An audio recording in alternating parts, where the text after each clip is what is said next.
రాజ్యాంగాన్ని కాపాడుకోవాల్సిన బాధ్యత దేశంలోని ప్రతి పౌరుడిపై ఉందన్నారు ఎమ్మెల్సీ బల్మూరి వెంకట్. ప్రజాస్వామ్య పరిరక్షణకు ప్రతి ఒక్కరూ ముందుకు రావాలని పిలుపునిచ్చారు. నిజామాబాద్ జిల్లా భీమ్గల్ పట్టణంలో జై భీమ్ జై సంవిధాన్ కార్యక్రమంలో భాగంగా పాదయాత్రలో పాల్గొన్నారు బల్మూరి. అహింస, శాంతి సిద్ధాంతాలను కాపాడుకునేందుకే ఏఐసీసీ ఉద్యమ కార్యాచరణ రూపొందించిందని తెలిపారు ఎమ్మెల్సీ.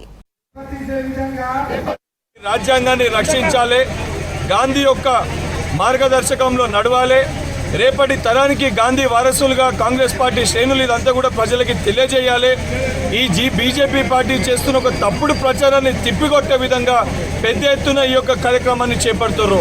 తప్పనిసరిగా ఈ కార్యక్రమాన్ని మొదటి దఫాలో గ్రామాల్లో పూర్తి చేసుకొని దాని తర్వాత ఏదైతే గ్రామ మండల హెడ్ క్వార్టర్లో మీటింగ్లు పెట్టుకొని పెద్ద ఎత్తున ప్రతి ఇంటింటికి కూడా ప్రతి కాంగ్రెస్ పార్టీ శ్రేణుడు జై బాపు, జై భీమ్, జై సంవిధాన్ అనే కార్యక్రమాన్ని విజయవంతం చేస్తూ ఈ యొక్క రాజ్యాంగ రక్షణకై కాంగ్రెస్ పార్టీ శ్రేణులంతా కూడా కంకణబద్ధులై గాంధీ గారి సూచనలు, గాంధీ గారి మార్గదర్శకంలో ఏదైతే అంబేద్కర్ గారి ఆశయాలని ఏదైతే ఉండే విధంగా ప్రతి ఒక్కరు కూడా కృషి చేస్తారని